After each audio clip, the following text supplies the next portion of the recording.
Bismillahirrahmanirrahim.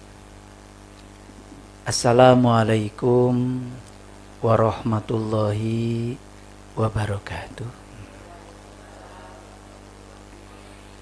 Segala puji hanya milik Allah, Sang kehadiran, Sang keberadaan, Tuhan semesta alam yang meliputi seluruh bentuk, seluruh makhluk.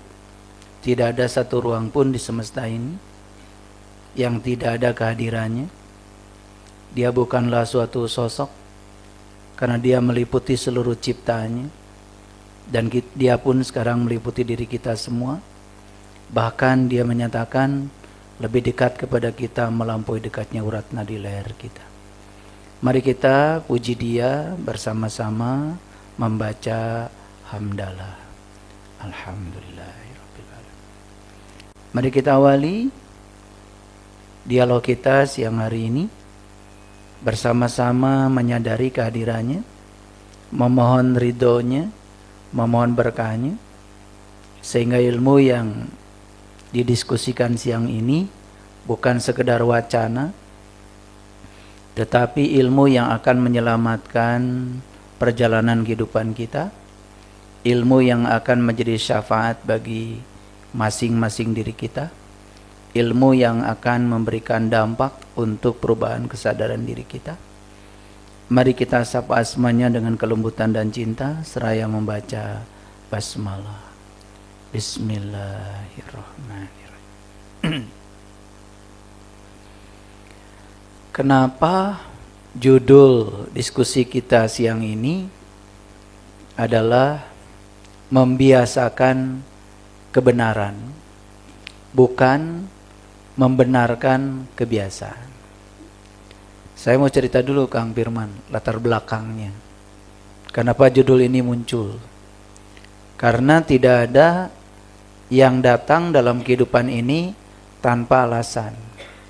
Semua yang datang itu pasti punya tujuan kedatangannya.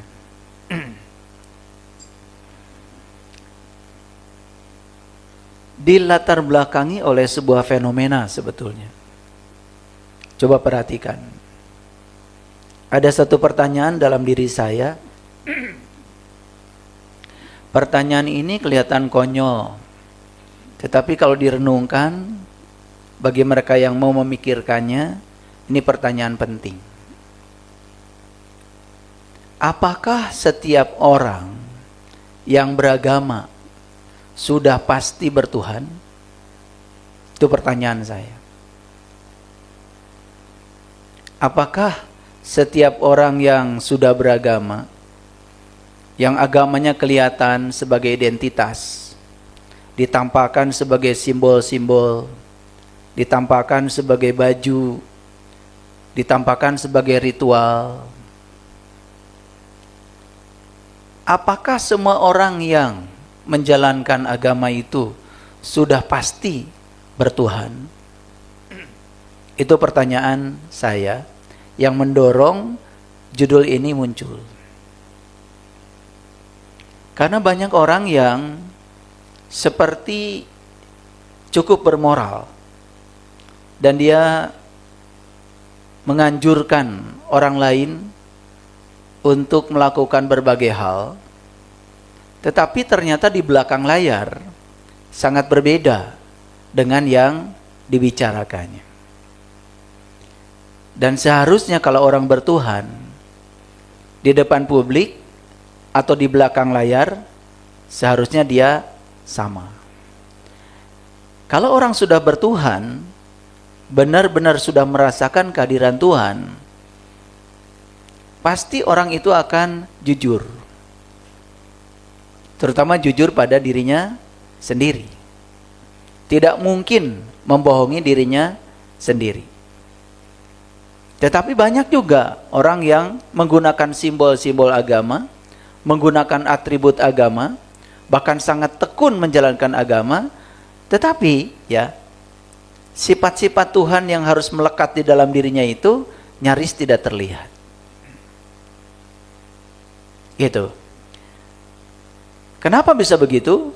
Jangan-jangan seperti kata Kang Firman tadi, kita terlalu asik dan tidak sadar bahwa sebetulnya keyakinan yang diyakini kita itu adalah keyakinan warisan. Keyakinan yang ada pada diri kita ini adalah keyakinan yang dipaksakan oleh lingkungan, bukan keyakinan yang berasal dari pengalaman dan kesadaran. Sehingga kita ini banyak sekali melakukan kebiasaan-kebiasaan, ya, yang kebiasaan itu juga warisan, dan dianggap semua kebiasaan itu seolah-olah kebenaran. Lalu kita menjadi sangat terbiasa membenarkan kebiasaan itu, gitu. Daripada kita mencoba untuk membiasakan kebenaran. Apa bedanya? Orang yang membiasakan kebenaran, ya, membiasakan untuk benar berpikir, membiasakan untuk benar berbicara, membiasakan untuk benar dalam bertindak. Ketika dia selaras antara pikirannya, perkataannya dengan tindakannya, itulah yang disebut dengan kejujuran. Dan kejujuran itu adalah selarasnya antara pikiran, perkataan dengan tindakan. Banyak kan orang yang tidak jujur, ya, di dalam kehidupan ini, ya. Tetapi dia merasa seolah-olah dia yang paling benar. Padahal dia hanya membenarkan sesuatu yang biasa dilakukan dan dia pun tidak pernah mempertanyakan. Karena kebenaran itu harus diawali dengan meragukan yang disebut dengan kebiasaan. Mempertanyakan semua yang biasa dilakukan. Coba, saya mau nanya Bapak Ibu yang ada di sini aja, di studio. Apakah ketika kita disuruh menjalankan suatu kebiasaan, misalnya ritual tertentu dalam agama, kita mempertanyakan? Tidak. Apakah kita meragukannya? Tidak. Ya? Tetapi kita langsung saja membenarkan seolah-olah kebiasaan itu adalah suatu kebenaran. Padahal kebenaran itu harus diawali dengan meragukannya, mempertanyakannya. Nah, kenapa kita tidak meragukannya? Kenapa kita tidak mempertanyakannya? Karena selama ini ada satu dinding besar yang bernama dogma, ada satu dinding besar yang bernama doktrin, dan itu telah mengajari kita sejak dari kecil untuk tidak boleh mempertanyakannya. Jadi seolah-olah ketika ada orang yang berpikir kritis tentang agama, itu dianggap menyimpang atau dia dianggap membangkang. Dan ketika ada orang menjalankan ritual agama tanpa pertanyaan, itulah yang selama ini disebut sebagai ketaatan. Padahal yang taat menjalankan ritual agama kan belum tentu dia bertuhan. Buktinya masih menyakiti orang, buktinya masih merendahkan orang, buktinya masih menghakimi orang. Lihat ya, orang-orang yang berani menghakimi orang lain sebetulnya karena apa?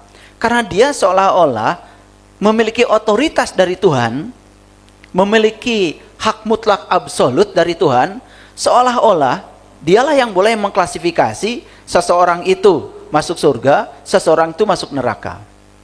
Tidak mungkin Tuhan yang maha segalanya, yang tak terbatas, menitipkan otoritas itu kepada manusia yang jelas-jelas punya keterbatasan. Keterbatasan pengetahuan, keterbatasan kebijaksanaan. Betul? Ya. Nah, sebetulnya itu yang akan kita diskusikan hari ini, ya. Jadi saya kembali lagi kepada topik, ya. Ketika kita mau membiasakan kebenaran, maka kita harus tahu kebenaran itu sendiri. Bagaimana kita bisa membiasakan kebenaran sementara kita pun tidak tahu kebenaran itu sendiri? Ya, ciri kebenaran yang paling dasar saja. Kebenaran itu kan sumber kekuatan positif. Dan setiap kekuatan positif pasti akan berdampak positif. Jadi tidak mungkin ya seseorang ya yang melakukan tindakan negatif ya di dalam kehidupannya, menyakiti orang, merendahkan orang, ya, itu direstui oleh pemilik semesta ini. Tidak mungkin. Kenapa? Karena kalau ciri mereka yang direstui pasti akan membawa dampak positif. Ya, itu barangkali yang paling mudah untuk dipahami untuk diskusi kita siang ini. Saya lebih senang kalau saya ditanya, ya, supaya dialog ini dua arah. Tetapi dari sini sudah mendapatkan gambaran ya, kenapa judulnya seperti ini. Jadi, mari kita membiasakan kebenaran, jangan terbiasa untuk membenarkan sesuatu yang biasa dan itu belum tentu kebenaran. Terima kasih. Baik, Ayah. Terima kasih. Tepuk tangan dulu biar semangat. Ayah, ada sedikit pertanyaan yang sederhana ya, barangkali para sahabat ya pada siang hari ini ya rawan. Bedanya benar dan kebenaran apa, Ayah? Kan ada benar dan salah, tapi ada juga kebenaran. Apa bedanya, Ayah? Ya, benar salah itu adalah produk dari pikiran. Dan ketika pikiran memproduksi benar salah tergantung pada kesadarannya, tergantung pada keluasan pengetahuannya, ya. Tergantung kepada mengalami atau tidak, ya. Jadi sesuatu yang disebut benar oleh si A belum tentu disebut benar oleh si B. Kebenaran itu benar salah itu tidak bersifat universal. Benar salah itu bersifat subjektif, tergantung siapa yang menilai. Yang jelas benar salah produk penilaian. Penilaian produk dari pikiran. Sedangkan kebenaran itu melampaui benar salah. Makanya Allah itu tidak terjebak oleh benar salah karena dia kebenaran. Jadi kebenaran itu melampaui benar salah. Makanya kita diajarkan oleh Allah untuk bisa melampaui dualitas. Karena benar salah itu dualitas. Nah, ya, sesuatu yang disebut benar oleh seseorang belum tentu kebenaran. Karena benar itu hanya produk dari penilaian pikiran. Itu harus hati-hati ya, harus hati-hati. Itu bedanya antara benar dengan kebenaran. Ya, betul Ayah. Soalnya begini Ayah, di masyarakat Indonesia khususnya yang notabene mayoritas beragama Islam, menganut agama Islam. Nah, banyak sekali pertanyaan, memangnya kalau begitu, sejak kapan seseorang dinyatakan dalam tanda kutip sudah beragama Islam? Apa kalau misalnya memang tadi ditanya, oh bukan keturunan, kebenaran itu bukan sebuah warisan atau bukan kebenaran, bukan sebuah sesuatu yang diturunkan. Nah, kalau misalnya begitu, apakah ada nih tolak ukur seseorang itu sudah beragama saja dulu Ayah gitu loh, belum jangan dulu Islam, beragama gitu loh, sehingga ketika orang-orang menjalankan kebiasaannya beragama itu termasuk dalam kebenaran atau tidak? Iya. Pertanyaan yang sangat bagus. Itu sebabnya di Al-Quran ada contoh yang bagus. Nabi Musa tidak pernah ujug-ujug mengatakan sebagai orang yang beriman. Ada satu pengalaman spiritual yang membuat dia bisa menyatakan itu. Ya, itu berulang-ulang sering saya sampaikan di Al-Quran surat Al-A'raf ayat 143. Ketika Nabi Musa minta melihat Tuhan. Karena Nabi Musa itu ya ingin mengimani Tuhan. Lalu sesuatu yang sangat wajar kalau beliau mengeluarkan ya pertanyaan untuk menandakan kalau beliau berpikir kritis karena tidak mau terjebak oleh dinding dogma dan doktrin. Karena beliau sadar bahwa iman itu tidak bisa diwariskan. Dia sadar kalau iman itu ya tidak bisa dipaksakan. Tapi iman itu sesuatu yang lahir secara alami, natural, ya, hasil dari suatu pengalaman, gitu. Mengimani Allah karena dia sudah mengalami Allah dan itu bentuknya pengalaman. Makanya beda sekali ya, orang yang ngaku beriman dengan orang yang benar-benar beriman. Lihat orang-orang yang benar-benar beriman. Mereka itu tidak butuh validasi. Kalau berbuat kebaikan tidak butuh tepuk tangan. Karena apa? Karena komitmennya dia dengan Tuhan. Dan agama itu sebenarnya bukan panggung. Bukan panggung untuk ya bersandiwara. Tapi agama itu kan jalan suci, jalan kesunyian supaya seseorang bisa bersama Tuhan. Makanya agama tuh tidak bisa dipamerkan. Agama itu bukan kemampuan melafalkan doa-doa yang fasih. Agama itu bukan ya susunan kata-kata dalam bentuk pidato. Bahkan ketika pidato itu malah justru menebarkan kebencian, pidato itu memecah belah persatuan, Menurut saya yang dipidatokan walaupun ada kitab sucinya, itu jelas bukan agama. Itu artinya beragama tetapi tidak bertuhan. Yang bertuhan tidak mungkin seperti itu. Yang bertuhan itu pasti akan menjaga keseimbangan, ya, menjalankan toleransi, bisa menerima perbedaan karena dia tahu dan kenal kepada Tuhan. Karena semua perbedaan itu yang menciptakan adalah Tuhan. Jadi kembali lagi kepada pertanyaan Kang Firman tadi. Ya, pertanyaan Kang Firman tadi, kapan mengawalinya? Kan itu pertanyaannya. Nah, Nabi Musa ketika minta melihat Tuhan, kan terjadi dialog tuh dengan Tuhan. Apa kata Tuhan? Kamu tidak akan sanggup melihatku, hai Musa, tapi lihatlah ke gunung ini. Nah, itu gunung tuh bahasa simbol. Gunung itu adalah puncak yang tertinggi. Melihat dari puncak yang tinggi beda dengan melihat di tempat yang rendah. Coba Bapak Ibu, kalau Bapak Ibu melihat dari puncak gunung, terasa nggak pemandangan lebih indah? Kenapa terasa lebih indah? Karena kosongnya banyak. Kosongnya banyak. Makanya orang yang bisa mengosongkan dirinya, itulah yang akan mendapatkan hidayah.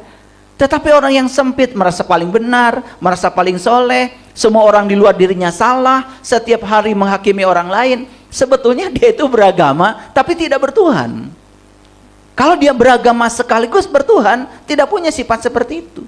Tuhan aja menerima semua hal apa adanya, kok dia berani-berani, ya, seolah-olah mewakili Tuhan dan agama untuk menghakimi orang lain.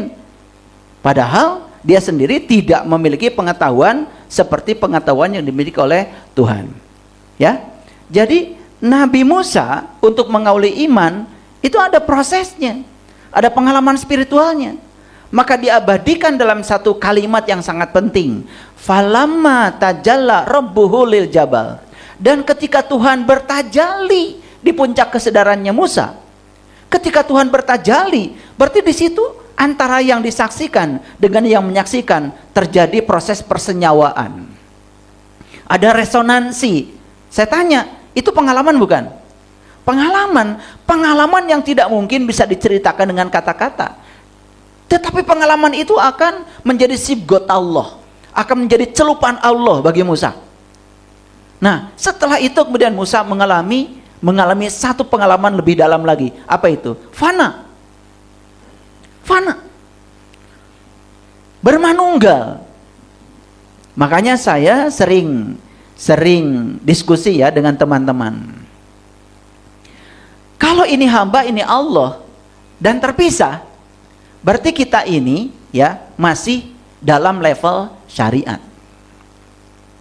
Tapi kalau kita sadar bahwa hamba itu cerminan dari Allah, lumayan itu sudah mulai melakukan perjalanan di level thariqat. Thariqat itu kan jalan, ya. Apalagi seseorang yang sudah punya kesadaran kalau hamba dan segala ciptaannya ini justru wujud nyata dari keberadaan dia. Itu sudah hakikat itu. Nah, di tingkat ma'rifat, seorang hamba tidak merasa ada lagi. Karena yang ada cuma dia satu-satunya. Maka kemanapun dia memalingkan wajah, dia hanya bisa melihat dia. Itu di level ma'rifat. Nah, jadi Nabi Musa saja, untuk mengatakan, qala subhanaka tubtu ilaika wa ana awalul mu'minin. Maha suci engkau ya Allah, aku kembali kepadamu dan inilah awal aku beriman. Ada satu pengalaman yang menyertainya. Bukan warisan dari ayahnya, bukan warisan dari kakeknya, neneknya, bukan sesuatu yang dipaksakan. Hei Musa, kamu harus iman ya, kalau nggak iman masuk neraka. Nggak laku bagi Musa. Nggak laku, karena apa? Dia sudah keluar. Dan harusnya ya Bapak Ibu, agama itu harusnya membebaskan. Agama itu membuat seseorang menjadi cerdas, bukan mematikan pikiran. Dan sekarang wajah agama mengkotakkan, memenjarakan, bukan membebaskan, bukan membuat orang menjadi kritis, malah justru orang menjadi takut untuk bertanya. Bahkan sekedar untuk bertanya saja, bagaimana caranya supaya saya bisa mengenal Tuhan, itu saja dianggap pembangkangan. Makanya muncullah yang namanya, wah ini sesat, ini kafir, begitu. terjadi proses penghakiman. Terus kapan kita mau mencapai iman yang isbatul yakin? Iman yang betul-betul karena kita mengalaminya. Nah, iman saja ada awalnya, Kang Firman. Nah, sekarang pertanyaan berikutnya, Islam juga ada awalnya. Coba ya, itu dialami Nabi Ibrahim. Kan Nabi Ibrahim itu sama dengan Nabi Musa, ingin bertemu Tuhan. Betul nggak? Maka Ibrahim melakukan proses perjalanan. Nah, di situ secara simbolik dijelaskan di Quran surat Al-An'am, Ibrahim bertemu bintang.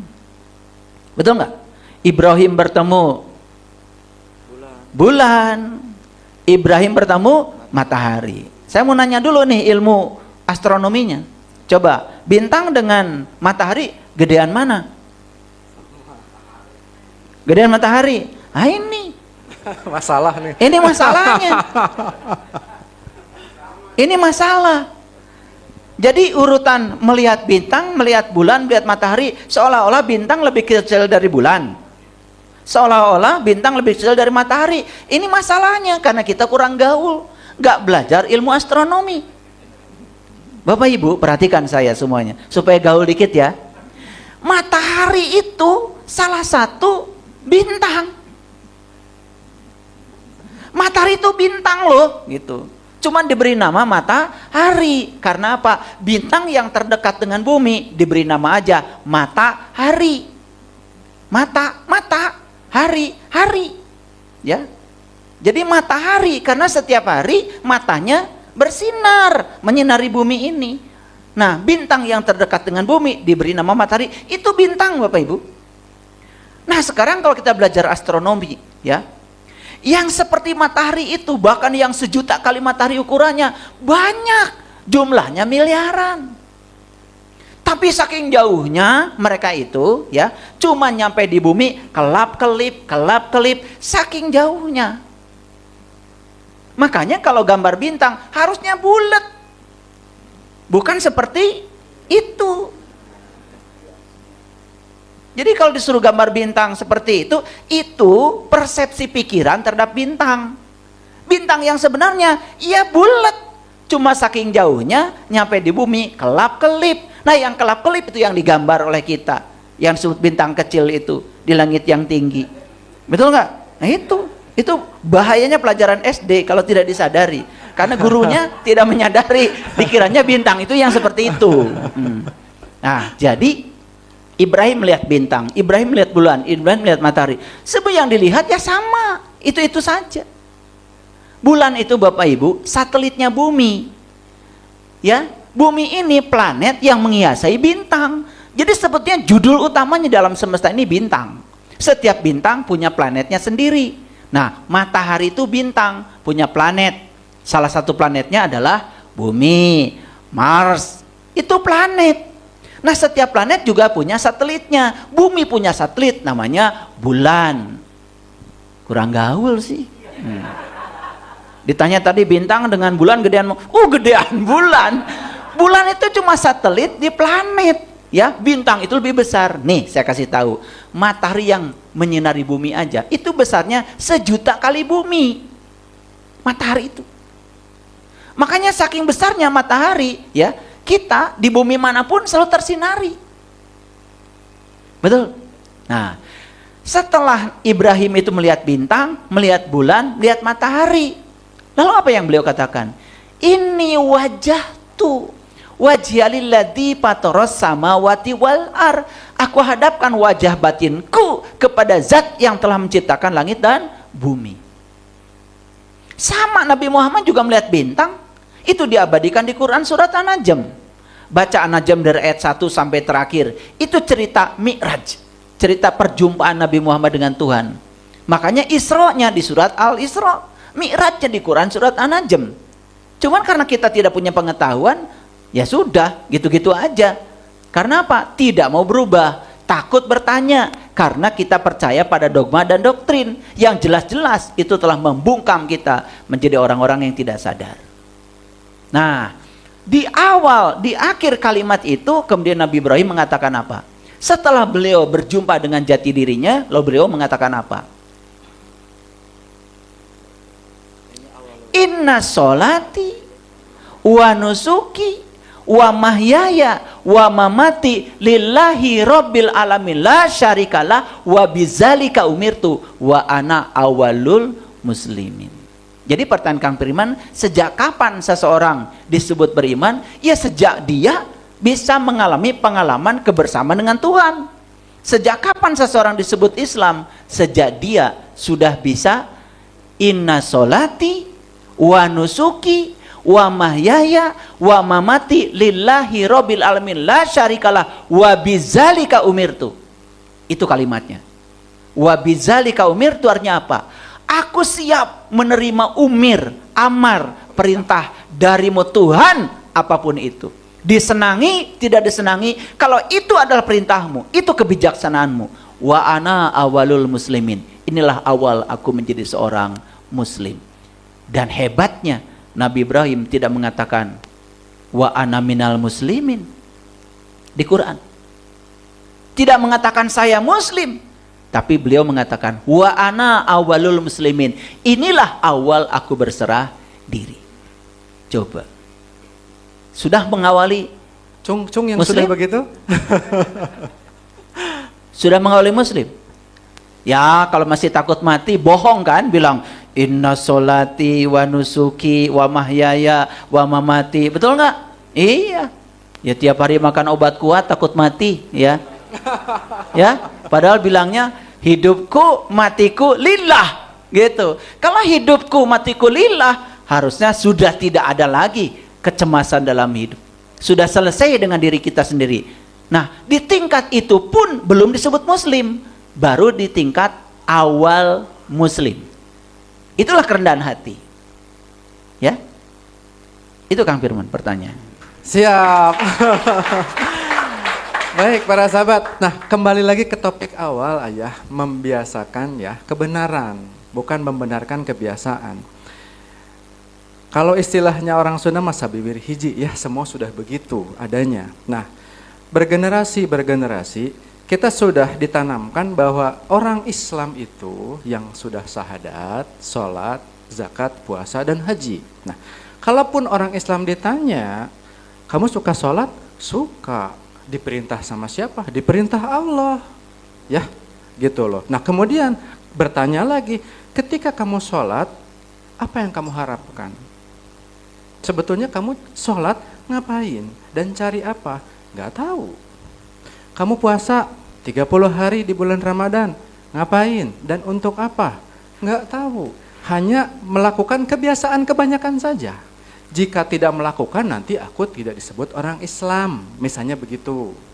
Makanya aku melakukan, karena aku sudah dicap seorang Islam. Gitu loh. Ya paling tidak KTP-nya mah dapatlah dari Pak RT.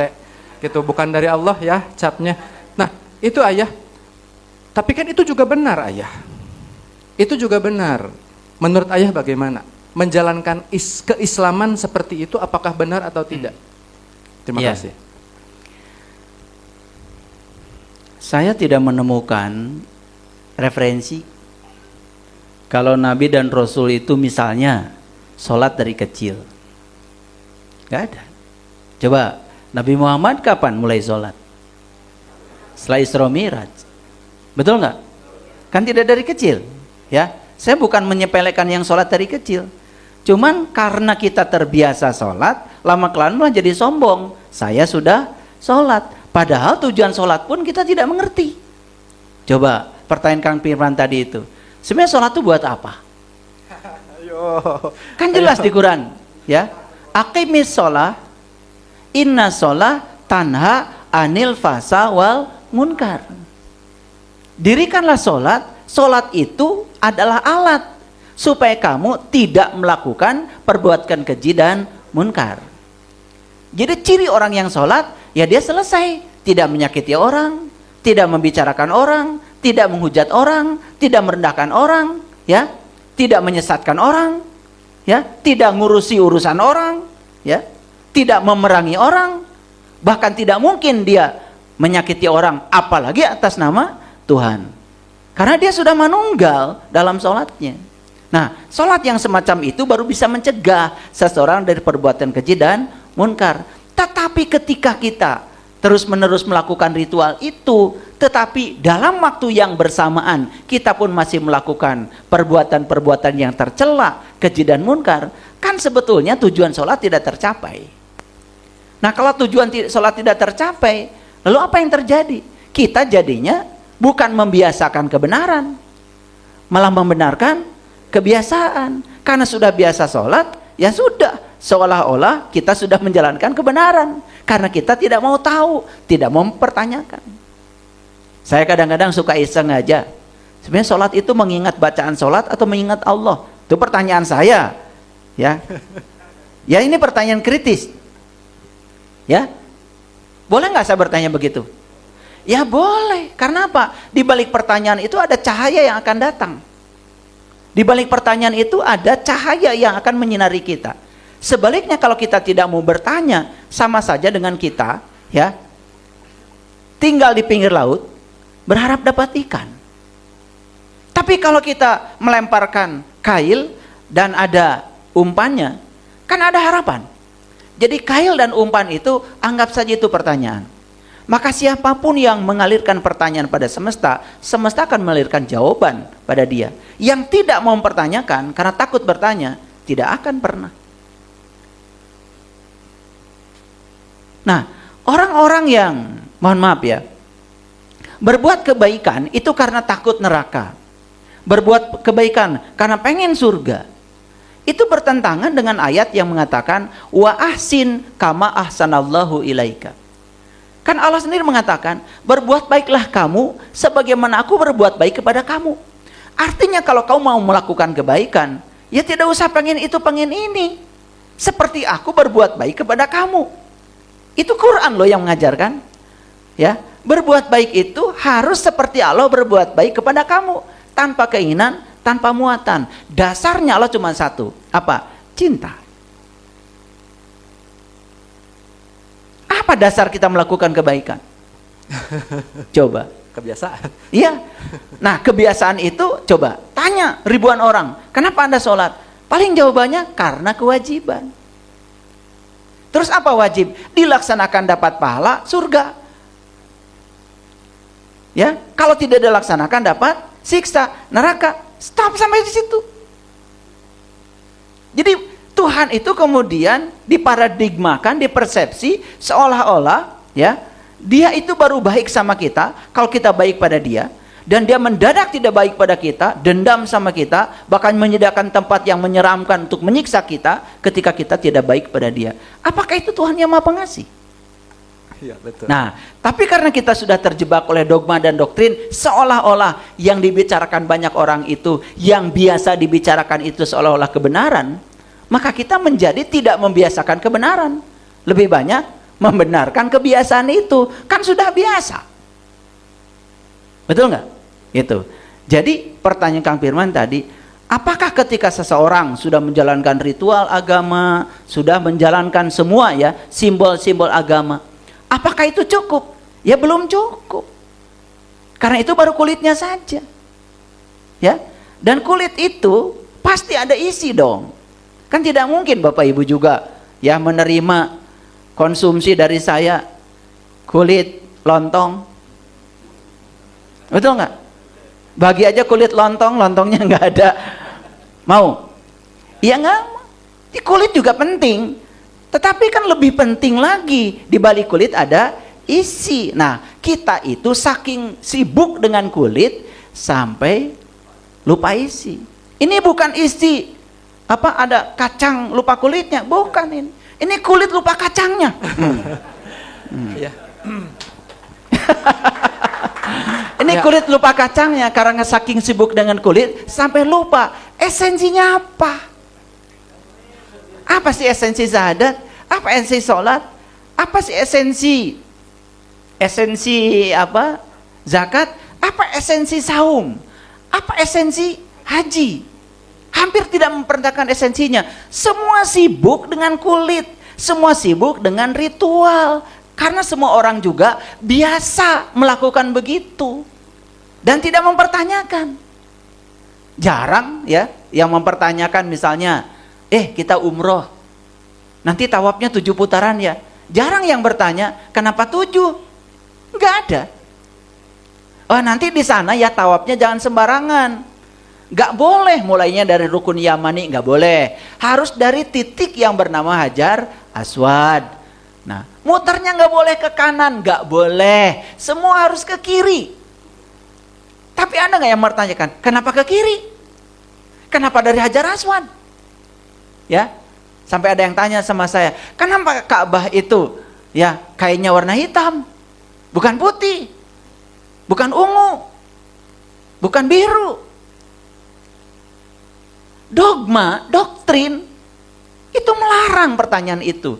Dan kita ini semua sudah kehilangan kacang karena kita sibuk di kulit. Jadi kalau orang lain peribahasanya kacang lupa kulit, hari ini saya keluar out of the box.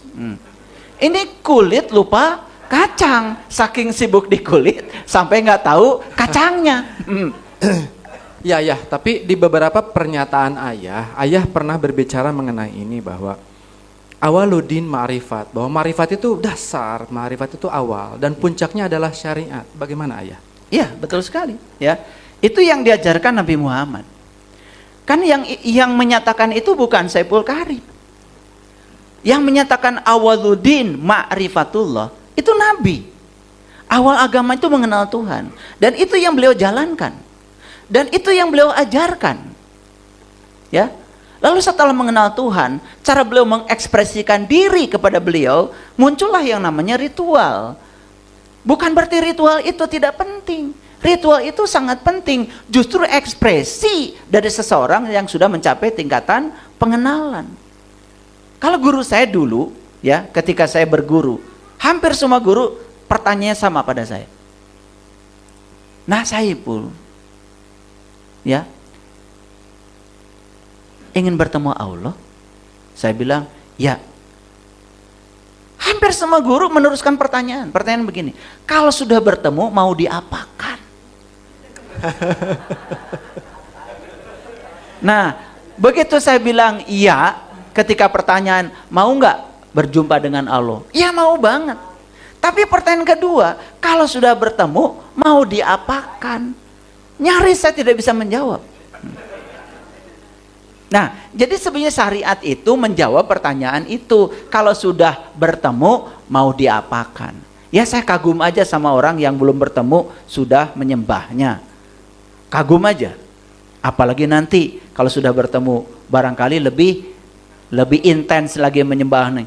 Ya, ditingkatkan kualitasnya, tingkatkan kualitasnya. Kan itu keren. Ya, gitu. Gitu. Ya, betul. Jadi para sahabat, ya hati-hati ya. Bukan berarti nanti jadi memisahkan antara syariat dan ma'rifat. Bahwa ini orang ma'rifat, ini orang syariat gitu loh. Enggak, semuanya juga penting gitu ya. Dua-duanya juga penting dan harus dijalankan sebagai sebuah ekspresi. Bukan berarti sudah mencapai lalu tiba-tiba enggak ngapa-ngapain gitu loh. Kan tadi pertanyaan sudah jelas. Nah, sekarang begini ayah. Apakah betul Allah itu menginginkan seperti apa yang diperintahkannya seperti tadi? Apakah betul Allah menyuruh kita untuk bersyahadat? Apakah Allah menyuruh kita untuk bersolat, ya zakat, puasa dan haji? Apakah betul itu perintah Allah? Karena selama ini yang kami pikirkan, itu kebenaran. Mana mungkin seorang guru salah, mana mungkin seorang kiai salah misalnya. Atau mungkin ketidakfahaman kita mengenai kitab suci gitu ayah. Mohon maaf ayah. Ya. Cara Allah berbicara kepada manusia banyak caranya. Satu, lewat kitab suci. Itu yang formal. Yang kedua, lewat peristiwa. Tidak tertulis di kitab suci, tapi tidak mungkin ada peristiwa yang terjadi tanpa kehadirannya. Sebetulnya itu juga cara beliau berkomunikasi dengan kita. Lewat bumi ini, lewat tumbuh-tumbuhan ciptaannya. Itu semua itu kan disebutnya ayat. Itu adalah tanda-tanda keberadaannya. Di balik tanda itu ada manifestasinya, ada yang harus kita baca. Makanya orang yang sudah luas pengetahuannya, kitab Cara Allah berbicara kepada dia tidak hanya melulu lewat kitab suci, tapi lewat segala yang dia ciptakan. Makanya ada kata-kata di Quran, Alhamdulillahi Rabbil Alamin. Alamin itu dari kata alamat. Alamat itu artinya ciri, address. Jadi semua ini alamat yang mencirikan kehadirannya. Semua itu alamat yang menceritakan keberadaannya. Makanya semua ini disebut alamin. Jadi alamin itu ya bumi, langit, dan segala isinya. Itu disebut alamin. Ya, gitu. Nah, sekarang kita masuk pada kitab suci yang tertulis, yang diajarkan para nabi, para rasul. Kan di situ diajarkan ya untuk kita bersyahadat. Ada ya. Di Quran surat Al-Buruj ayat yang ketiga, dan yang menyaksikan dan yang disaksikan. Demi yang menyaksikan, demi yang disaksikan. Besok hari Rabu saya akan bahas. Sudah keluar judulnya. Itu ya, sudah keluar. Itu ada di Quran surat Al-Buruj, ya. Demi yang menyaksikan, demi yang disaksikan. Pertanyaannya, siapa yang menyaksikan dan siapa yang disaksikan? Tergantung tingkat kesadaran seseorang sudah sampai di kesadaran mana. Itu yang pertama, ya. Kemudian perintah sholat jelas ada di Quran. Tetapi pertanyaannya, apakah semua orang yang menjalankan sholat itu mengerti yang diperintahkan sesungguhnya dalam Al-Quran? Itu masalahnya. Betul nggak? Nah, pertanyaan sederhana, apakah setiap orang yang sholat bisa mengingat Allah? Iya, sedangkan perintahnya sholat itu mengingat Allah. Kan gitu. Jadi makanya jangan sombong. Jangan karena sudah sholat, lalu kita sudah selesai. Makanya banyak orang yang karena ketaatannya menjalankan ritual agama, seolah-olah dia sudah selesai beragama. Padahal tujuan utama agama itu, yang paling akhirnya kan akhlak. Bahkan banyak sekali orang yang menyepelekan keyakinan lokal dari leluhurnya sendiri, bahkan leluhurnya sendiri dihinakan karena dia menganggap seolah-olah keyakinan yang datang yang dia yakini sekarang itu ya berlawanan dengan keyakinan lokal. Contoh Bapak Ibu, keyakinan di Nusantara misalnya, leluhur kita tuh mengajarkan tentang sili asah, sili asih, sili wawangi, mengajarkan ajaran yang sangat luar biasa. Apa itu? Ya, sing bisa nulung kanu butuh, sing bisa nalang kanu susah, sing bisa nyaangan kanu poeken, sing bisa ngahudangkeun kanu sare, ya, sing bisa nepak kanu poho, sing bisa nganter kanu keeng. Itu aja keyakinan-keyakinan lokal.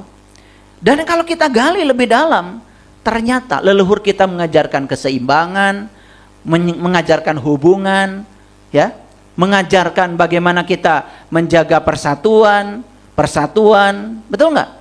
Tapi ada juga yang terpengaruh oleh apa? Seolah-olah ketika orang berbicara fasih dalam bahasa tertentu dan mengatasnamakan kitab suci, lalu mengajarkan kebencian, perpecahan, seolah-olah itu kan dianggap kebenaran. Dan situasi seperti itu ada. Lanjut, zakat, jelas perintahnya. Sekarang saya mau nanya Bapak Ibu, arti zakat sendiri coba tanya semua orang.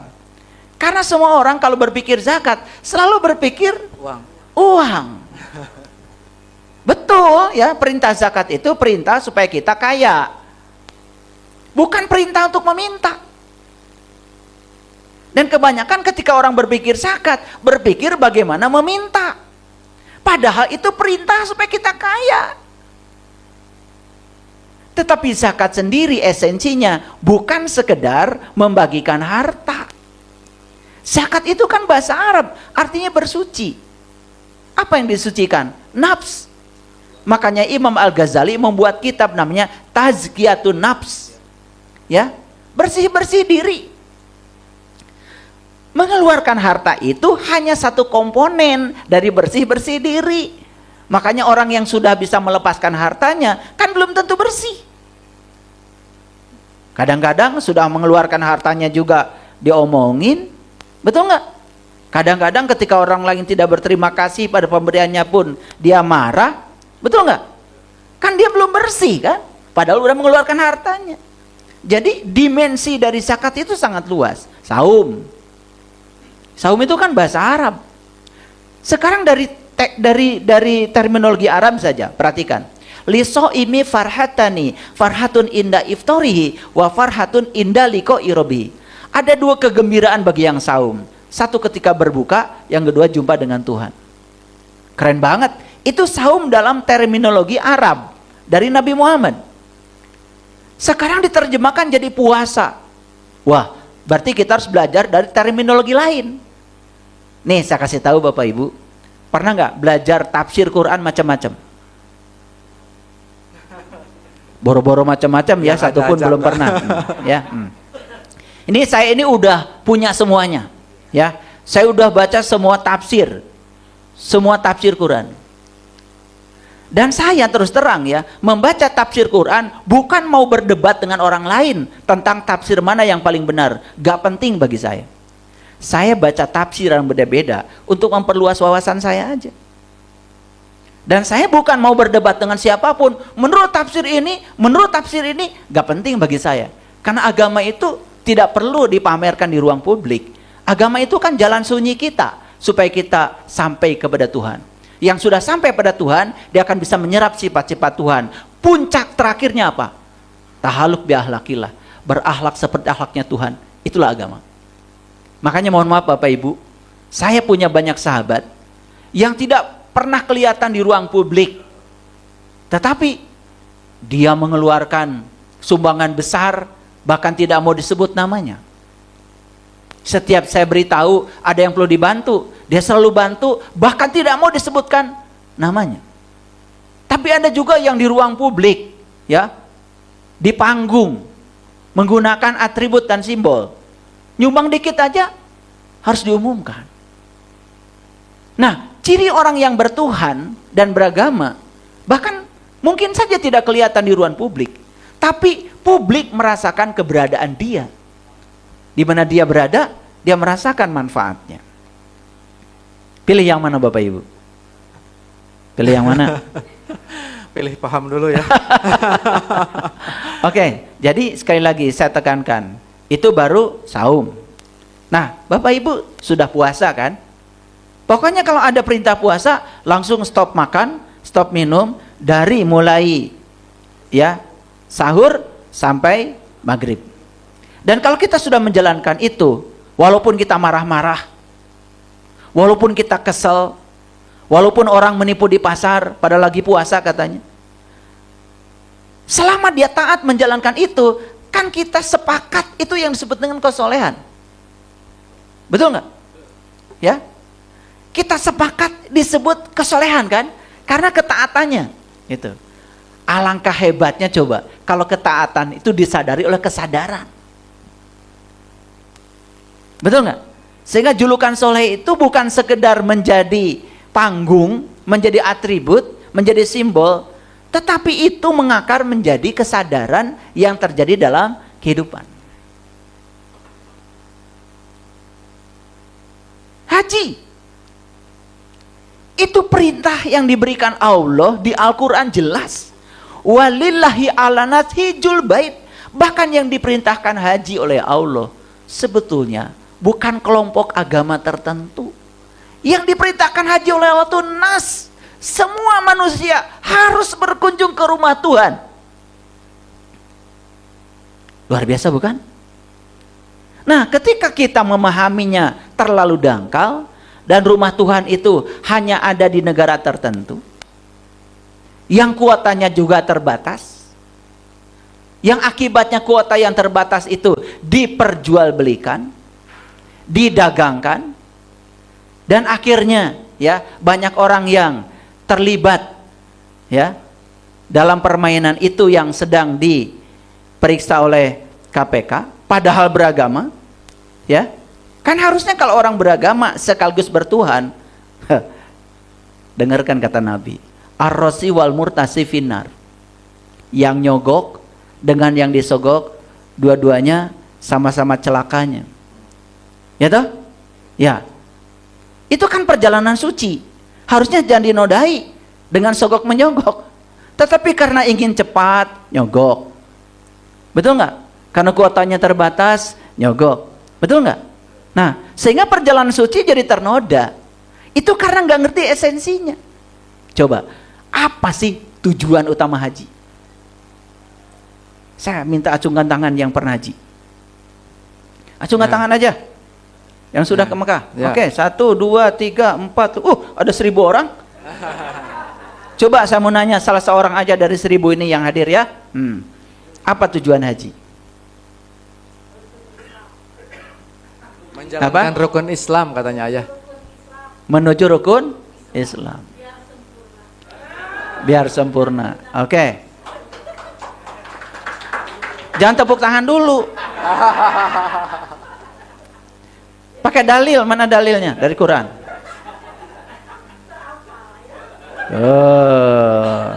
Kebiasaan, kan? Kebiasaan, berarti kebiasaan. Padahal tujuan haji itu jelas sekali ya di kalimat talbiyah. Labaik Allahumma labaik, labaik la syarika laka labaik. Di situ tujuan haji. Aku berkunjung ke rumah Allah untuk membebaskan syirik yang ada padaku. Nah, syirik itu apa? Syirik itu artinya menduakan Tuhan. Gara-gara apa orang menduakan Tuhan? Gara-gara nggak tahu dan kenal kepada Tuhan. Makanya supaya bebas dari dosa syirik, disuruh berkunjung ke rumah Tuhan. Untuk apa? Untuk berjumpa dengan Tuhan. Setelah berjumpa, tidak menduakan Tuhan lagi. Makanya diabadikan dalam Quran. Allah berfirman, li'ilafi Quraisy ilafihim rihlatasita'i wasai falyabudu robbahadal bait. Sembah yang punya rumah. Kalian malah menyembah rumahnya. Rukun Islam. Padahal perintahnya falyabudu robbahadal bait. Sembah yang punya rumah, kata Allah. Itu di Quran surat Al-Quraisy. Pasti kalian hafal ayat itu. Dan kalian tertarik dengan ayat itu karena pendek. Betul nggak? Pokoknya kalau taraweh imam udah baca itu, wah jempol untuk imam ini. Betul nggak? Kalau imam baca Al-Baqarah besok bubar itu, ya nggak ada yang taraweh lagi. Kalau sudah li'ilafi Quraisy, imam jempol. Besok pasti saya taraweh lagi. Betul nggak? Padahal nggak ngerti ketika imam bilang falyabudu rabbahadal bait. Sembah yang punya rumah. Nggak ngerti. Nggak ngerti. Nggak ngerti. Nah, malah menyembah rumahnya. Karena nggak ngerti. Yang bimbing nggak ngerti, yang dibimbing nggak ngerti. Ya sudah, yang penting menjalankan ritual. Terus apa bedanya kita dengan robot? Saya makan tuh di rumah makan Jepang. Sekarang itu yang melayani robot. Tapi saya minta dilayani manusia aja. Rumah makan itu menjadi brand, menjadi sangat terkenal, itu kan dilayani oleh robot. Sudah kaku, lama lagi jalannya. Betul nggak? Udah gitu saya nggak bisa nambah garam. Nggak ada senyumnya. Terus saya bilang sama anak-anak, apa istimewanya rumah makan ini? Dilayani robot ayah. Waduh, ini anak saya udah masalah. Robot dianggap lebih canggih daripada tubuh manusia. Kita melupakan ciptaan Allah yang sebenarnya. Kita menganggap robot seolah-olah lebih pandai daripada manusia. Padahal udah jalannya kaku. Gak bisa ngomong lagi. Betul gak? Iya. Pengen nambah sashimi aja gak bisa. Tetap aja harus balik lagi sama karyawannya. Betul gak? Gitu. Nah itu, kita kadang-kadang ya mudah sekali ya terbawa arus pada situasi yang seolah-olah situasi itu lebih baik. Jadi kembali lagi Bapak Ibu atas pertanyaan Kang Firman tadi. Jadi syahadat, sholat, zakat, saum, haji, ya saya setuju. Kita harus menjalankan semuanya. Tetapi jangan cuma menjalankan ritualnya. Lalu kehilangan kesadarannya. Karena yang akan membentuk diri kita, membentuk jiwa kita, kesadarannya. Makanya di berbagai kajian saya berulang kali mengatakan, kita beragama tanpa kesadaran. Kita tidak akan pernah bisa membentuk jiwa kita. Lalu kita akan menjadi orang yang sibuk dengan ritual. Jadinya jadi kacang, kulit lupa kaca. Karena terlalu sibuk dengan kulit sampai lupa esensinya apa. Betul nggak?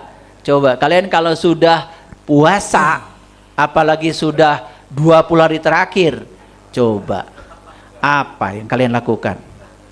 Lebaran kan? Iya. Sibuk apa? Sibuk biskuit. Betul nggak? Iya. Bikin kue, betul. Ya, itu namanya kacang lupa, kulit lupa kacang. Kacangnya nggak dapet, cuman kulitnya aja, betul nggak? Makanya coba kalian udah lebaran berapa kali? Nggak ada yang berubah, betul nggak? Paling bajunya kalau lebaran kemarin modenya begini, lebaran sekarang ikut tren lah, betul nggak? Iya, betul? Gitu. Katanya sekarang warnanya adalah warna ungu. Ungu semua sekampung kan begitu. Ya tahu saya, biasanya di kampungnya Bu Ida ya. Baik para sahabat, tepuk tangan, terima kasih. Ayah, mohon maaf nih.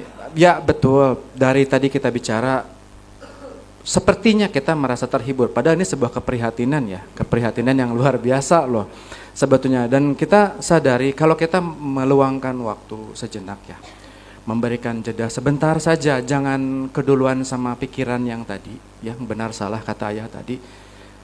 Benar nggak sih apa yang selama ini sudah aku jalankan itu, paling tidak untuk dirinya sendiri saja gitu loh.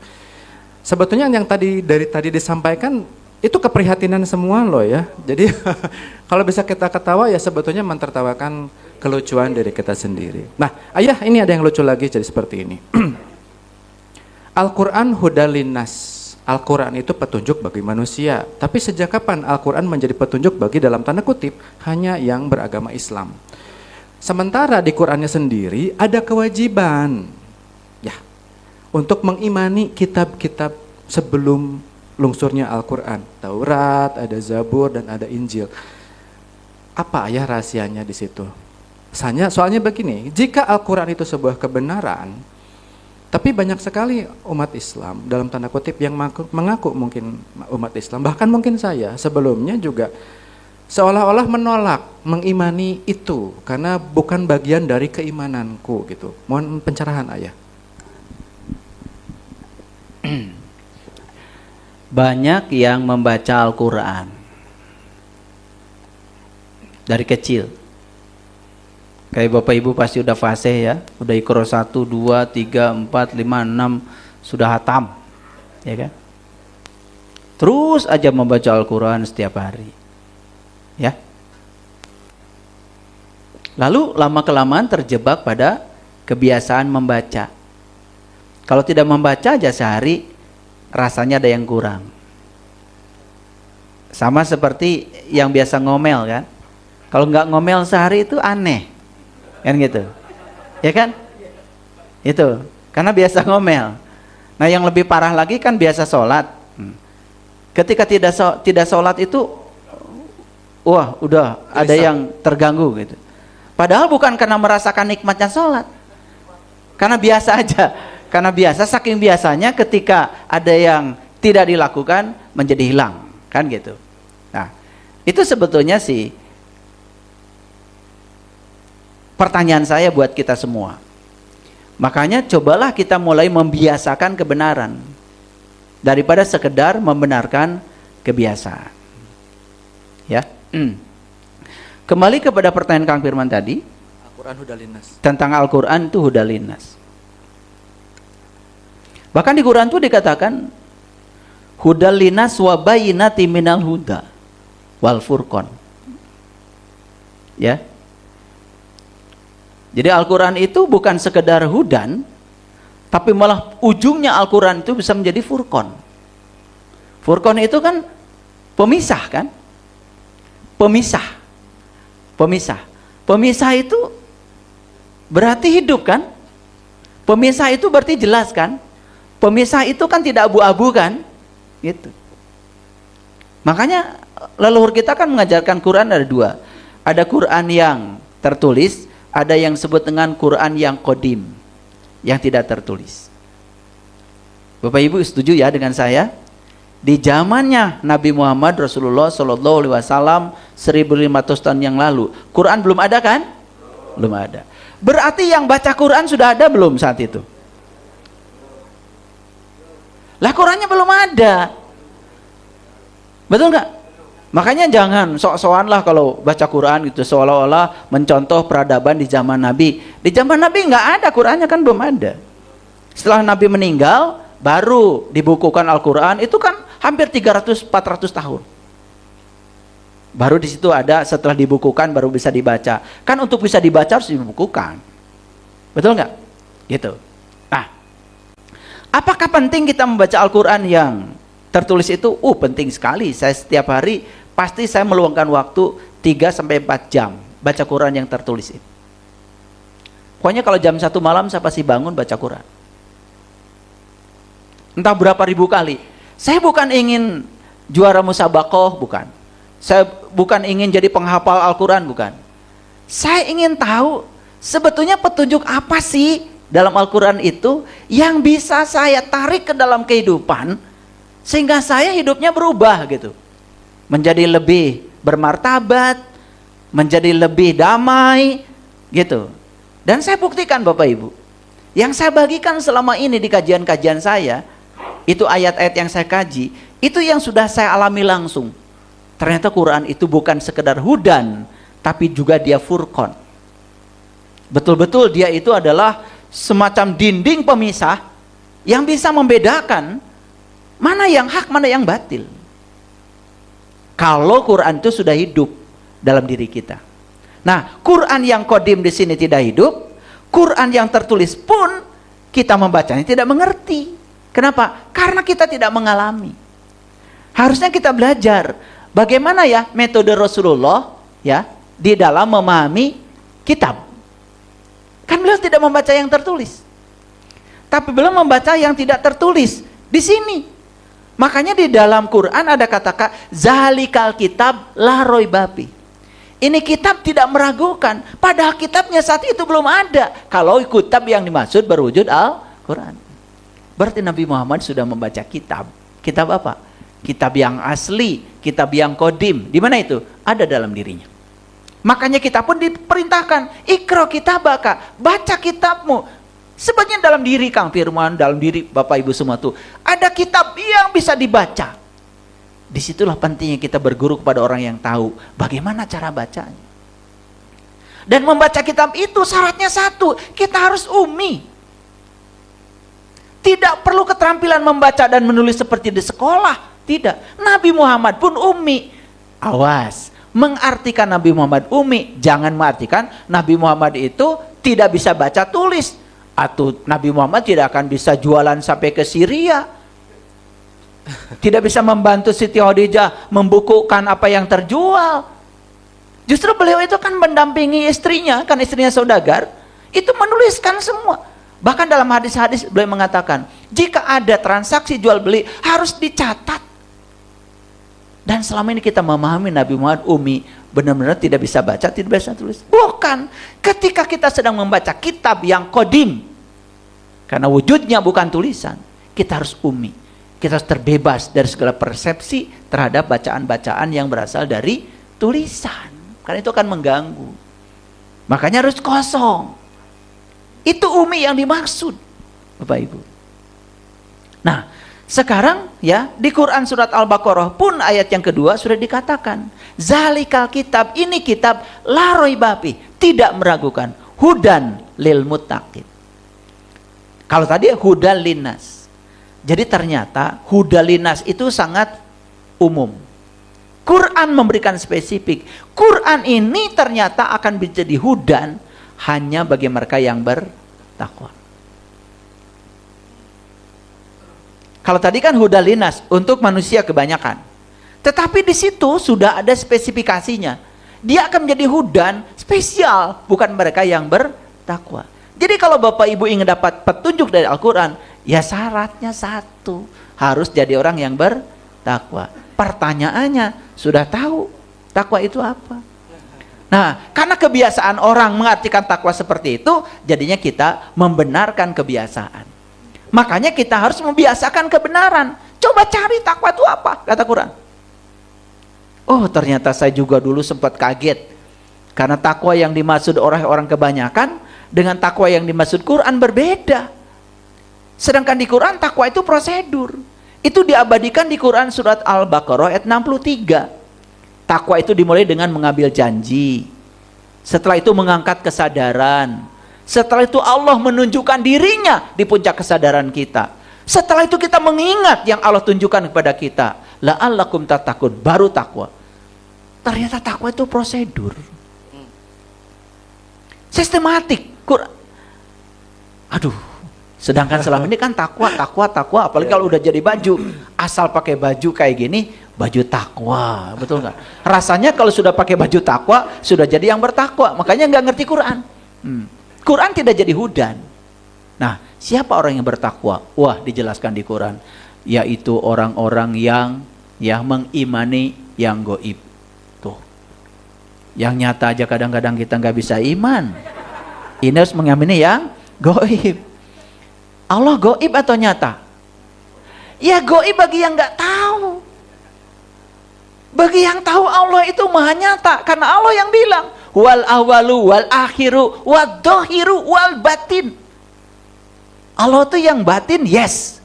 Tapi Allah juga yang dohir, yes. Itulah pentingnya belajar. Jadi Allah itu bagi yang sudah tahu. Dia bukan maha goib. Dia maha nyata. Bagaimana mengimani yang gaib? Ya harus nyata dulu. Berarti harus tahu dan kenal dan sebagainya dan sebagainya. Sampai akhirnya tadi ya, walladzina yu'minuna bima unzila ilaika wa ma unzila min qablik. Dan ternyata orang bertakwa itu ya, salah satunya adalah dia mengimani apa yang diturunkan kepadanya sebagaimana yang diturunkan kepada yang sebelumnya. Pertanyaan, Bapak Ibu, apakah Bapak Ibu mendapatkan Al-Quran? Kan tidak. Kan yang dapat Al-Quran Nabi Muhammad. Betul nggak? Iya.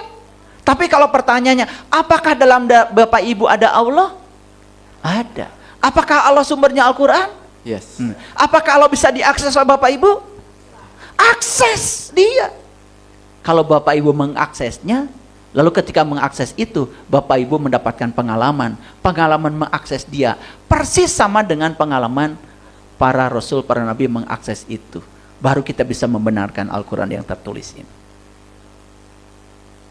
Nah, pertanyaan. Sederhana aja, Nabi dan Rasul ada berapa? Ayo. Berapa? Ya udah 25. Kitab ada berapa? Tekor dong. Berarti Nabi Adam nggak dapat kitab? Ayo. Berarti ada Nabi yang ceramahnya pakai kitab gitu? Nah, makanya kalau berbicara kitab hanya dibatasi pada Taurat, Zabur, Injil, Al-Quran yang tertulis. Perhatikan Bapak Ibu. Jadi kita akan bingung. Nabi dan Rasul ada 25. Kitabnya yang tertulis cuma ada 4. Berarti ada Nabi dan Rasul yang ceramahnya nggak pakai kitab dong. Tidak mungkin kan Nabi dan Rasul mengajarkan kebaikan tanpa ada petunjuk dan bimbingan. Betul nggak? Iya. Makanya semua Nabi dan Rasul itu menggunakan kitab. Tapi kitab yang kodim, kitab yang hidup. Dan itu ada dalam dirinya masing-masing. Pertanyaan selanjutnya. Apakah Bapak Ibu sekarang memiliki kitab yang hidup? Siapa itu? Allah. Apakah Allah suka memberikan petunjuk pada kita? Jangan begitu. Sering. Furqan bukan itu. Furqan pembatas. Itu furqan. Furqan tuh hidup dalam diri kita. Tapi kita nggak turut. Ah, mumpung nggak ada orang. Kan nggak ada yang tahu, begitu? Nah, itu bukan beragama yang gitu. Itu beragama tapi tidak bertuhan. Makanya kalau bertuhan, pasti dia punya komitmen dengan Tuhannya. Disaksikan orang, tidak disaksikan orang, orang mau tepuk tangan atau tidak, gak penting bagi saya. Karena yang paling penting bagi saya, kejujuran saya pada diri saya sendiri dan kejujuran saya pada Allah. Makanya saya bingung ya, kok banyak orang yang mengaku beragama gak jujur. Ya, mengaku beragama tetapi manipulasi, korupsi, intimidasi, diskriminasi. Luar biasa. Betul nggak? Nah, itu namanya beragama tapi tidak bertuhan.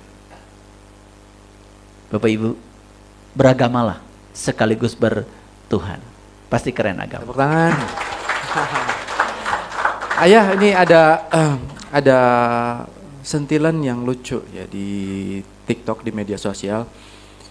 Ayah, bukankah semua ini juga proses, Ayah? Kan Ayah juga nggak langsung jadi kayak begini katanya. Kan Ayah juga pernah mengalami fase-fase yang tadi.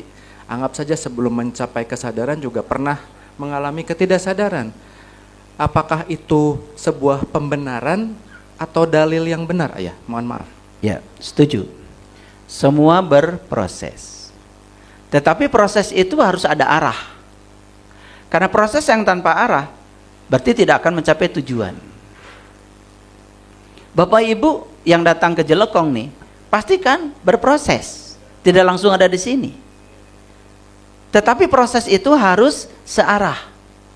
Harus tetap tujuannya ke sini. Walaupun nyasar-nyasar nggak apa-apa, tapi tetap ke sini kan. Jangan nyasar ke rumah orang lalu tinggal di rumah orang. Nggak nyampe-nyampe ke sini, mentang-mentang proses gitu. Jadi proses itu harus punya arah. Makanya saya sering menyampaikan, tidak usah bergerak cepat, tapi selalu bergerak maju. Belajarlah seperti air. Ya, dia berproses menuju samudra. Ya, kadang-kadang di jalan yang tidak ada batuannya cepat. Debit airnya sangat deras. Kecepatan geraknya sangat cepat. Tapi ketika ada batu, dia tetap berproses. Tapi arahnya jelas dong, laut. Nah, masalah kita itu banyak yang berproses tapi tidak punya arah. On the track harusnya. Nah, ini berproses tetapi tidak punya arah. Nah, makanya supaya kita berproses dan punya arah, perhatikan.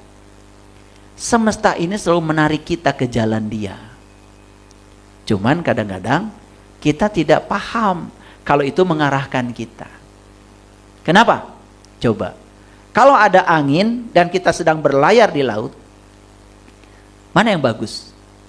Mengarahkan perahu layar kita supaya tidak berlawanan dengan angin, atau kita marah-marah pada angin?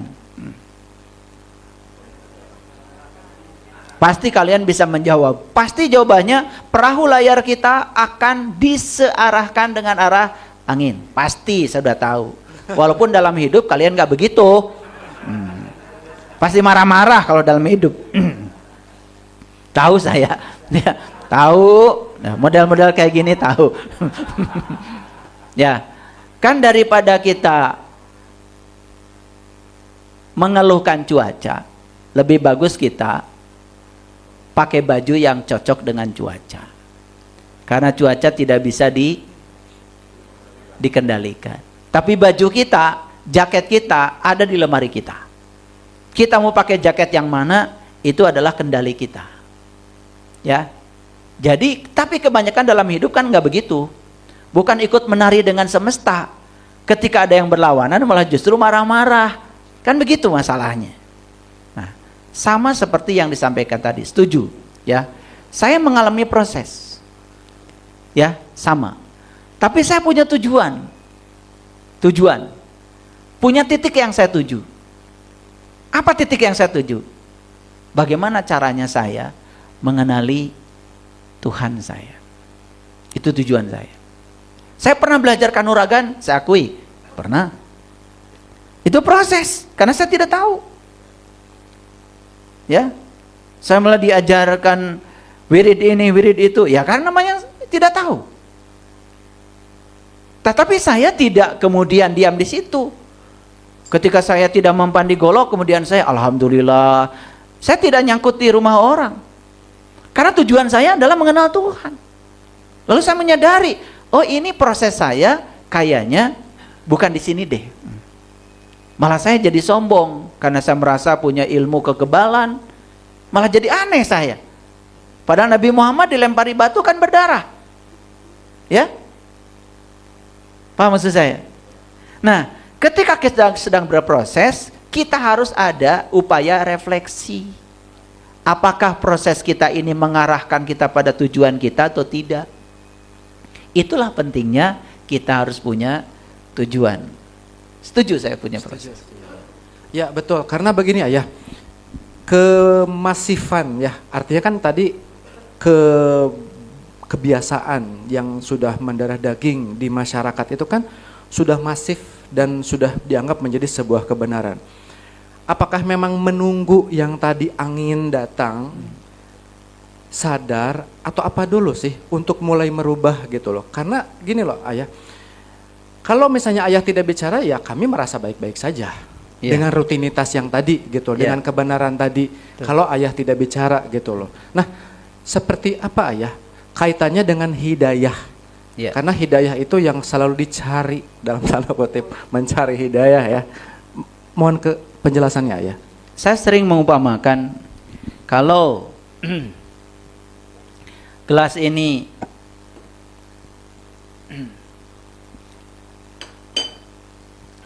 ditutup, tentu saya sudah tidak bisa mengisinya dengan air.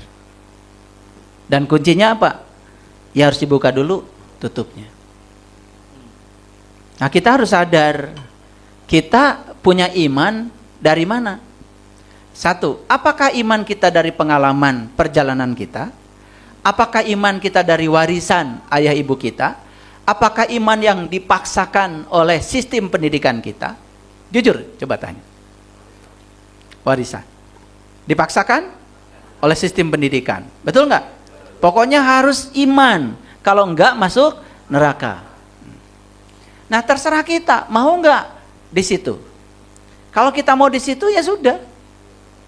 Kita berarti sedang dibelenggu oleh dogma dan doktrin.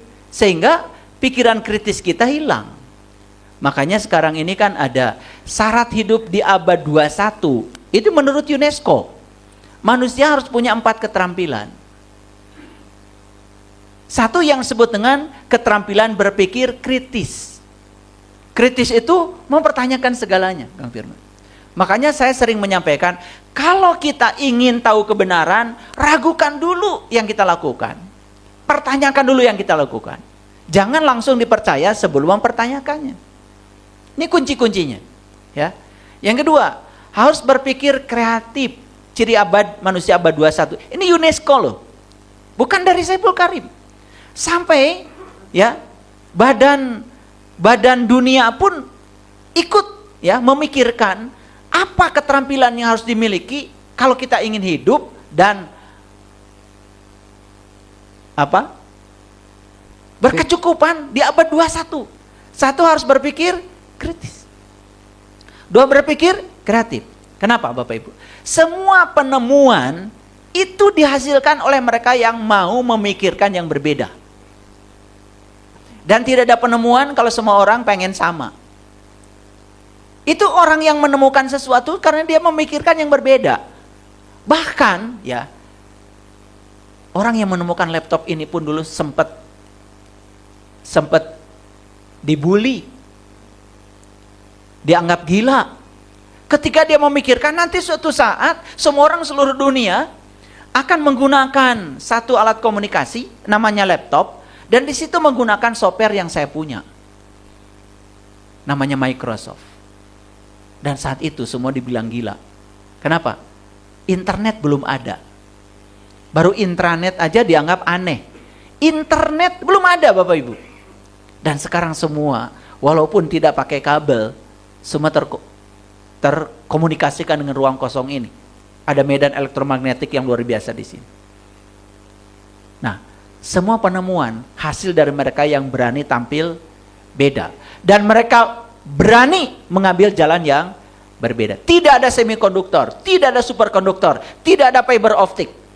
Saya yakinkan, tidak ada itu. Kalau tidak ada orang yang kreatif. Gak ada itu. Yang ketiga, ya. Jadi pertama berpikir kritis. Kedua berpikir kreatif. Yang ketiga berpikir kolaboratif. Karena kita tidak bisa sendiri Bapak Ibu sekarang. Nggak bisa sendiri. Coba saya mau nanya. Yang Bapak Ibu gunakan hari ini ada nggak hasil sendiri? Beras, hasil bertani orang. Kalau Bapak Ibu mau makan nasi saja, nunggu hasil nanam sendiri. Dan itu belum tentu jadi. Betul nggak? Keburu mati. Itu artinya kita ini harus sadar bahwa kita hidup itu berkolaborasi. Tidak boleh sombong dan merasa seolah-olah Anda bisa sendiri tanpa orang lain. Makanya sekarang sedang ada gerakan dari masyarakat, ya. Jangan ada lagi totot, wukuk, wukuk. Nggak boleh lagi. Karena itu merasa diri penting. Seolah-olah dia lebih penting dari yang lain. Seolah-olah yang lain itu tidak lebih penting dari dirinya. Totot, totot. Semua penting Bapak Ibu. Apa yang tidak penting? Sehelai daun pun penting. Dia bisa menukar karbon dioksida menjadi oksigen. Itu abad 21. Berpikir kolaboratif. Yang terakhir, abad 21 harus punya satu keterampilan lagi. Berpikir komunikatif. Ini berpikir loh, bukan bicara. Berpikir komunikatif itu artinya apa? Nih Bapak Ibu. Sekarang HP ini bisa mengkomunikasikan kita dengan semua kebutuhan kita. Bang, Shopee, Grab, Gojek, TikTok, Facebook. Bahkan sekarang ada sahabat-sahabat kita yang tidak perlu datang ke Jelekong. Bisa mendengarkan suara saya di sana dengan jelas dan bisa melihat mimik cara saya berbicara dengan jelas di sana. Komunikatif. Kita sekarang sudah berada dalam sebuah jaringan komunikasi. Makanya belajar berkomunikasi. Saya udah bisa ngomong, bukan itu. Bapak Ibu, ya. Sekarang yang tidak mau belajar mobile banking, internet banking, coba repot nggak? Harus cari ATM, betul? Nggak mau belajar, hanya merasa cukup nyaman di situ. Tapi yang punya mobile banking, internet banking, sekarang udah cocok, semua dikerjakan di sini, selesai. Makanan langsung datang, semen datang, kaca dari Bunda Ropiko langsung datang. Butuh apa? Semuanya komunikatif, bukan? Nah, tetapi saya menambahkan yang terakhir. Karena tidak ada artinya kritis, kreatif, kolaboratif, dan komunikatif kalau tidak punya yang terakhir. Ini namanya compassion, cinta kasih. Dan syaratnya untuk memiliki compassion, kita harus dekat dengan sumber cinta itu sendiri. Disitulah pentingnya kita belajar mengenali jati diri. Jadi untuk hidup aja di abad 21, gak bisa sembarang. Mohon maaf Bapak Ibu. Uang sekarang 99% di dunia digital. Bahkan nanti mungkin uang dalam pengertian money, cash, fisik, gak dibutuhkan lagi. Sekarang yang dibutuhkan adalah angka saja. Angka. Bapak Ibu, di rekening Bapak Ibu sekarang hanya butuh angka. Berapa digit? 9 digit? Di belakang koma? 6 digit? Atau 3 digit? Ya, itu aja. Ya, kan tidak peluang. Sekarang komunikasi kita hanya dengan angka. Nah, itulah pentingnya kita mengikuti zaman, ikut adaptif terhadap zaman, ya. Makanya orang-orang yang mempertahankan diri di cara hidup yang lama, lama-kelamaan dia akan menjadi terasing. Dulu banyak temannya, sekarang jadi terasing, betul nggak? Sekarang, ya, orang yang ke ATM mau transfer, bawa kartu, udah gitu salah PIN, ketelen, udah jarang. Saya pernah tanya teman-teman yang kerja di bank, udah jarang kasus begitu, ya. Paling juga diblokir mobil bankingnya, ya. Itu udah jarang. Itu karena mereka sudah adaptif. Sama Bapak Ibu, dalam belajar agama juga harus adaptif. Kita harus belajar bagaimana caranya para nabi dan para rasul bisa menangkap getaran-getaran ilahi. Apakah kita sekarang bisa menangkapnya? Mohon maaf Bapak Ibu kalau saya mengatakan bisa. Bisa. Jadi saya mohon maaf dulu. Kadang banyak yang tidak bisa, takut iri. Jadi minta maaf dulu. Karena begini ya, begini Bapak Ibu. Ketika kita bicara kebenaran, maka ada yang gerah. Yaitu mereka yang takut tersingkap rahasia dirinya ketika kebenaran ini tersingkap. Sama Bapak Ibu ya. Ya, ada orang yang sedang mojok di sudut. Gelap. Pasti dia tidak nyaman ketika ada orang yang menyalakan lampu. Betul? Iya. Kira-kira begitulah, kira-kira. Halo, ya terima kasih nih. Oke Ayah, menarik sekali. Ayah ada ungkapan dari teman-teman yang mungkin mojok tadi ya, bahwa agamaku, agamamu, agamamu. Satu itu tuh ya, yang mungkin kita juga sangat jarang ya untuk mengulas ayat tersebut. Nah, lalu kemudian begini Ayah konteksnya. Jika kamu memilih pemimpin-pemimpin yang mencintai Allah dan Rasul-Nya, maka akan ada keamanan di negeri tersebut. Tetapi juga ada ayat di mana Allah tidak akan merubah keadaan suatu kaum kecuali kaum itu merubah dirinya. Nah, kaitannya dengan judul yang sekarang Ayah, sepertinya masuk di zona nyaman, bahwa kebiasaan sekarang yang sudah dijalankan itu sudah mengakar dan sudah menjadi sebuah kenyamanan. Nah, kami membutuhkan ini Ayah, alat ukur, parameter, cara melihat, cara meneropong dirinya untuk memulai mempertanyakan Ayah. Karena keadaan ini tidak akan berubah, Allah pun tidak akan mau merubah lagi kalau akunya tidak berubah. Gitu Ayah. Ini secara nasional Ayah. Ya, setuju. Membiasakan kebenaran. Ini harus praktek. Coba membiasakan kebenaran, berpikir aja. Berpikir positif. Nah ini harus dijelaskan nih. Karena berpikir positif kadang-kadang jadi kemana-mana. Berpikir positif adalah berpikir yang isinya adalah segala hal yang kita ingin. Itu berpikir positif. Karena positif negatif itu kan simbol. Tetapi definisi yang sebenarnya, ulangi lagi ya.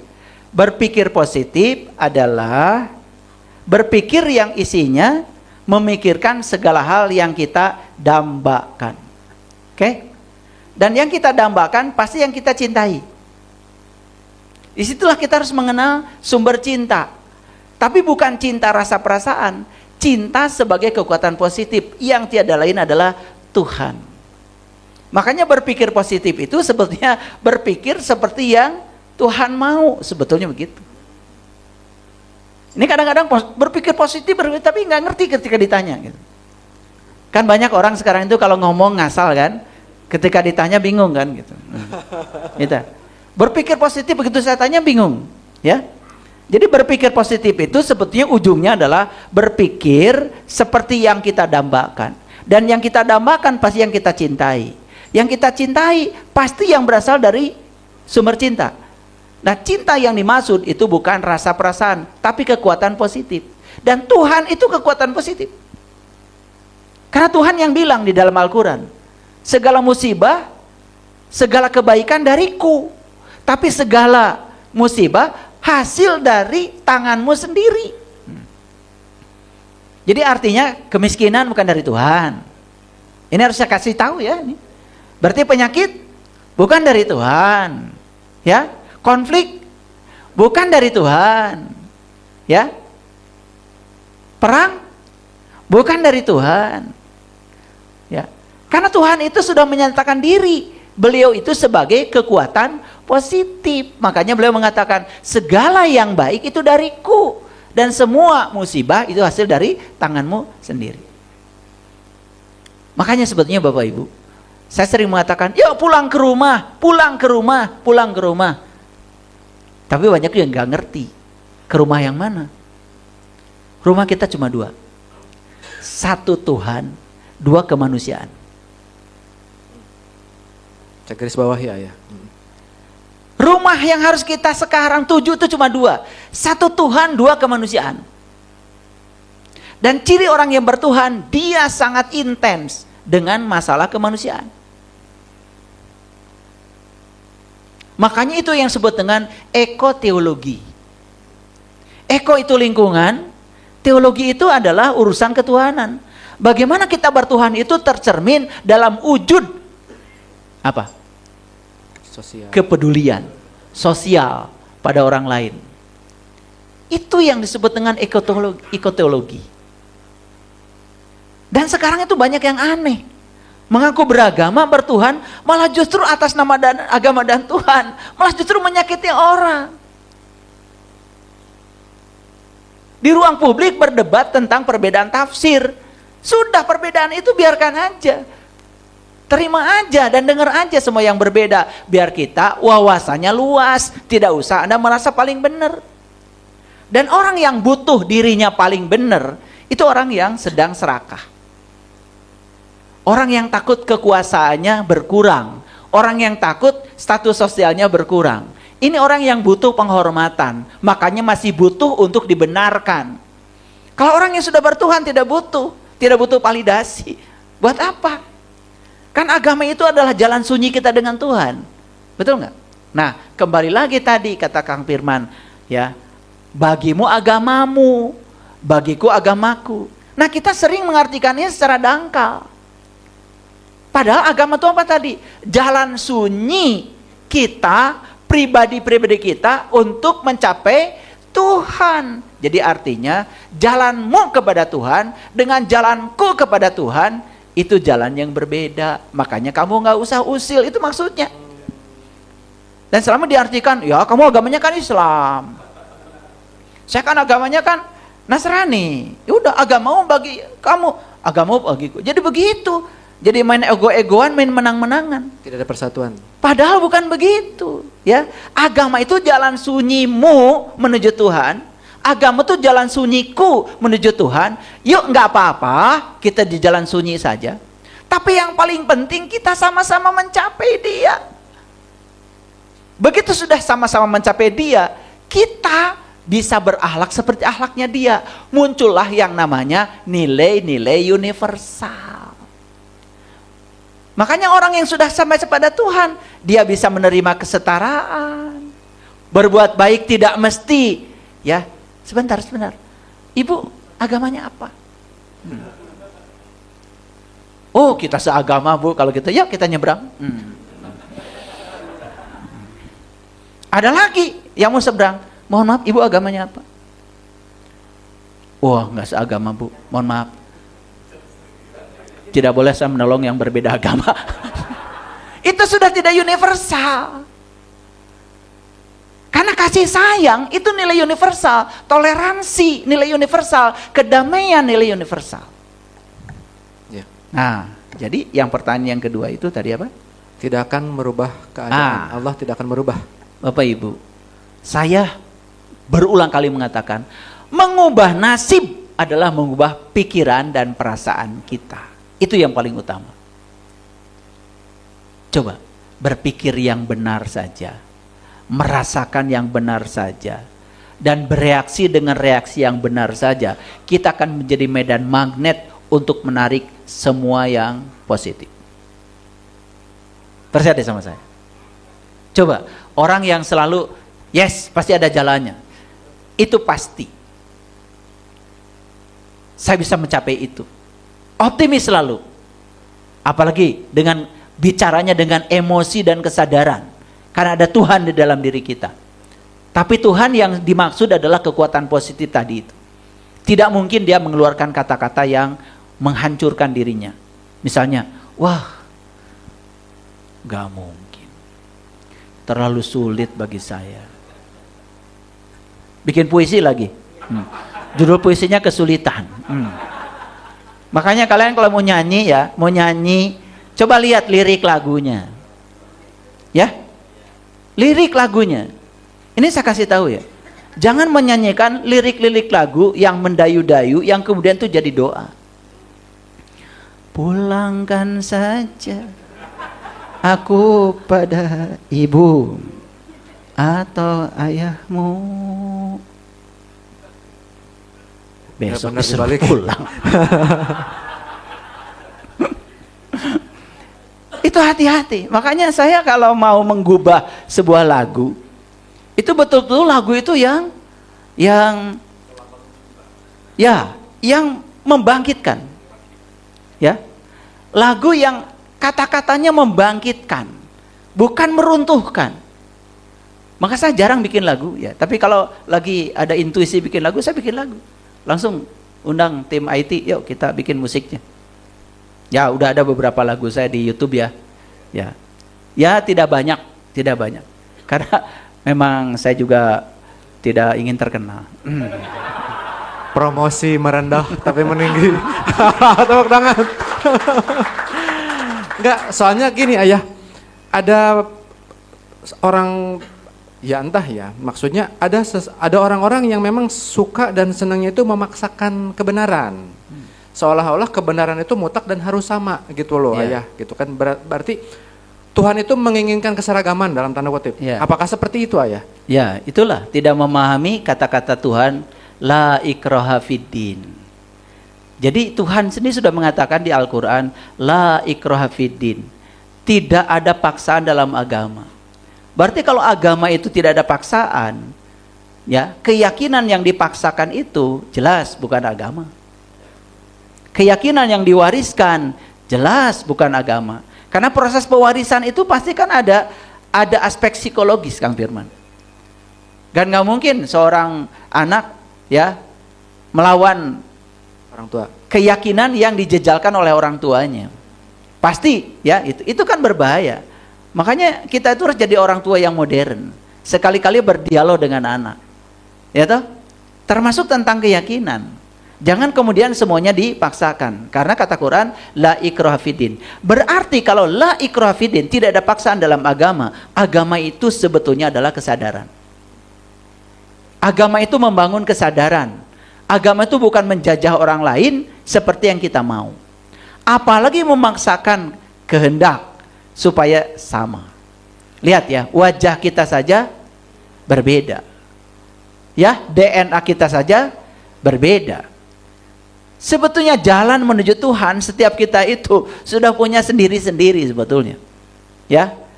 Ada beberapa jalan menuju Tuhan. Kalau penduduk bumi ada 8 miliar, berarti ada 8 miliar jalan menuju Tuhan. Dan Anda tidak boleh berada di jalan orang lain. Anda tidak boleh jadi orang lain. Satu-satunya cara Anda harus menjadi diri Anda sendiri dan berjalan di jalan Anda, pasti sampai. Tapi Anda jangan usil pada jalan orang lain. Karena orang lain punya jalan sendiri. Jalur kesuksesan pun begitu, Bapak Ibu. Makanya jangan meniru kesuksesan orang sukses.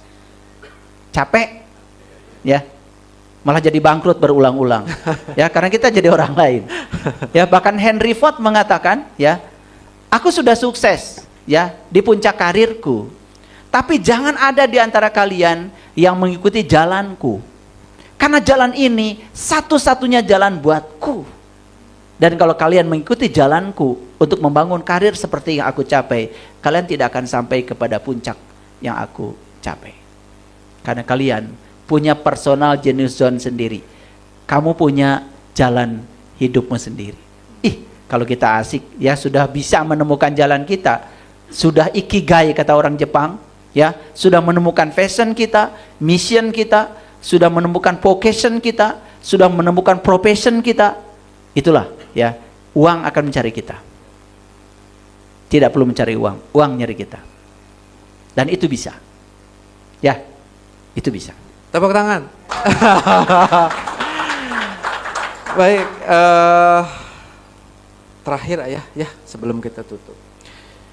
Terkait dengan judul yang Ayah sampaikan tadi, ya terima kasih, maksudnya untuk, ini bukan sebagai apa ya, bukan sebagai pemaksaan kehendak ya, tetapi undangan untuk kembali pulang, mempertanyakan kembali apa yang selama ini dianggap kebenaran oleh dirinya, bukan oleh orang lain. Nah, Ayah begini Ayah, di sesi terakhir ini, saya ingin Ayah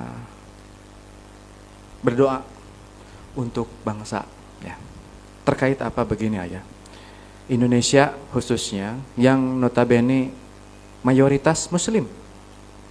Dan jika mengikuti hakikat Muslim adalah selamat dan berserah, tentu negara ini adalah negara yang aman, tentram, luar biasa persatuannya. Nah, tetapi negara-negara yang dalam tanda kutip tidak berlabel Islam, yang justru menjalankan keislamannya secara unik tadi, justru mendapatkan peringkat-peringkat kebahagiaan-kebahagiaan yang tertinggi, Ayah.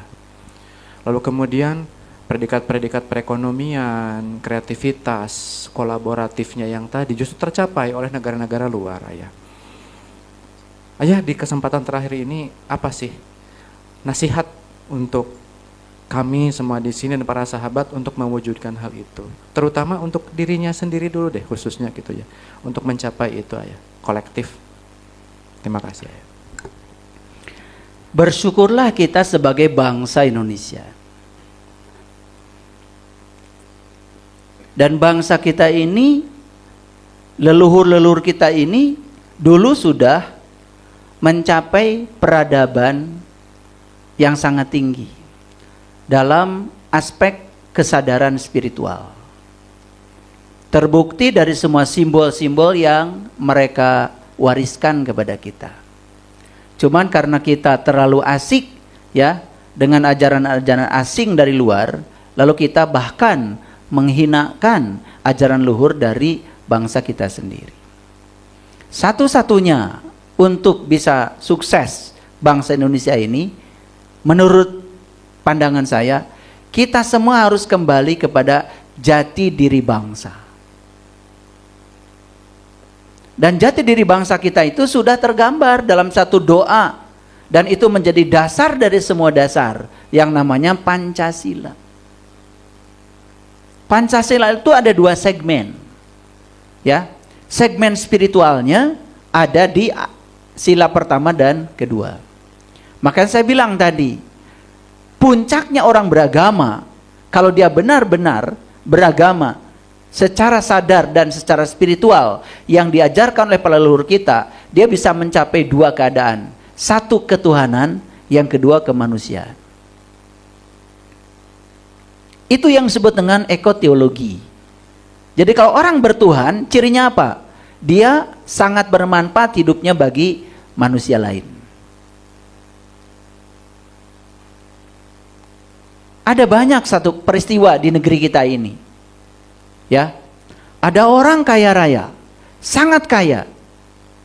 Dan kekayaannya itu hasil menggali kekayaan yang ada di bumi pertiwi ini. Lalu merusak lingkungan demi untuk memenuhi ambisinya. Dan ketika semua kekayaannya diambil, dia tidak mau mengembalikan lingkungan ini pada keseimbangannya. Saya tidak percaya orang yang seperti ini bertuhan. Makanya leluhur kita mengajarkan keseimbangan, penghormatan pada alam. Betul? Ya. Hubungan kita dengan alam. Karena alam itu jangan dianggap sebagai benda mati. Mereka itu hidup. Dan mereka juga perlu pelayanan, perlu perawatan. Siapa yang merawat alam, maka alam akan merawat kita. Semua yang terjadi saat ini, ya, ketidakseimbangan ini, itu sebetulnya hanya sebuah alarm, indikator bahwa kita harus segera pulang ke doa jati diri bangsa yang bernama Pancasila. Pancasila ada 2 segmen. Segmen spiritualnya ada di ketuhanan dan kemanusiaan. Hebat nggak leluhur kita? Nah, segmen sosialnya ada 3. Yang pertama persatuan, yang kedua kerakyatan, yang ketiga keadilan. Dan yang 3 ini ya, yang 3 ini Kang Firman, persatuan, kerakyatan, bahkan kerakyatan kita itu menggunakan bahasa kitab suci. Kerakyatan yang dipimpin oleh hikmah dan kebijaksanaan. Dua-duanya bahasa Quran. Hikmah itu bahasa Quran. Kebijaksanaan itu bahasa Quran. Dan hikmah dan kebijaksanaan, kalau menurut Quran, hanya miliknya mereka para ulul albab. Mereka yang mampu bisa mengingat Allah. Berdiri, duduk, berbaring, kapanpun dia. Karena dia sudah bisa menyaksikan Tuhan dalam segala dimensi kehidupan. Jadi kalau leluhur kita, Kang Firman, memberi nama Tuhan itu banyak. Kadang Sang Hyang Widiwasa. Ya, kadang-kadang ada yang menyebut Sang Batara Guru. Ada yang menyebut Gusti. Ada yang menyebut Sang Hyang Taya. Nukagungan, banyak sebutan. Tahu nggak maksudnya? Leluhur kita sedang mengajarkan kepada kita, bukan Tuhan itu banyak. Tapi mereka sedang mengatakan kepada kita, karena kemanapun mereka memalingkan wajah, tidak ada yang disaksikan kecuali Tuhan, maka mereka memberi nama itu beragam untuk yang satu. Itu kearifan bukan? Kearifan. Maka saya membagi Pancasila 2 segmen. Segmen spiritualnya adalah ketuhanan dan kemanusiaan. Segmen yang kedua, jika orang sudah berhasil ya berketuhanan, maka ciri yang kedua, dia memiliki aspek berperi kemanusiaan. Dan kalau 2 ini dicapai oleh bangsa kita, saya yakin persatuan. Karena kita bisa menerima semua keberagaman. Kerakyatan. Apalagi ketika ya basic kepemimpinan kita ini didasari oleh 2, hikmah dan kebijaksanaan. Bukan keserakahan, bukan ambisi, bukan ego, bukan diri palsu. Makanya syarat menjadi pemimpin di Indonesia cuma 1. Harus sudah selesai dulu dengan dirinya sendiri. Kalau masih miskin, jangan jadi pemimpin. Karena orang miskin pasti ngambil barang orang.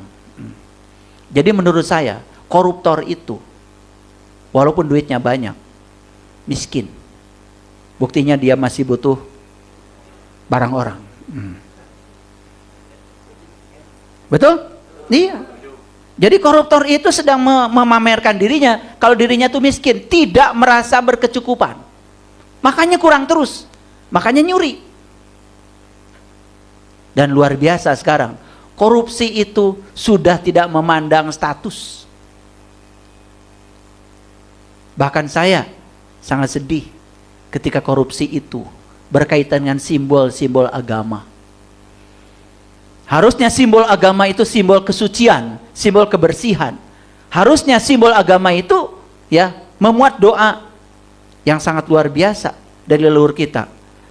Ketuhanan yang Maha Esa, kemanusiaan yang adil dan beradab. Kalau 2 aja ini, sila yang pertama dan kedua dicapai, sila yang ketiga itu adalah efek persatuan. Perpecahan gara-gara apa? Gara-gara hilang ketuhanan, hilang kemanusiaan, perpecahan. Rebutan kekuasaan, rebutan kursi, gara-gara 1. Belum selesai dengan ketuhanan, belum selesai dengan kemanusiaan. Rebutan kursi. Akhirnya apa? Ya.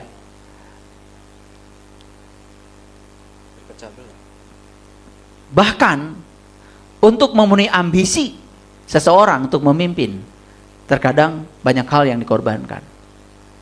termasuk masyarakat jadi komoditas. Bahkan agama, keyakinan pun bisa menjadi alat. Dan yang terakhir Bapak Ibu, keadilan. Saya yakin yang tiga ini, persatuan, kerakyatan, dan keadilan, itu hanya bisa dicapai kalau kita sudah selesai dengan ketuhanan dan kemanusiaan. Bapak Ibu, sekarang ini saya menyaksikan agama hidup di rumah ibadah, tapi tidak hidup di pasar, tidak hidup di kantor, tidak hidup di jalan raya, tidak hidup di rumah tangga.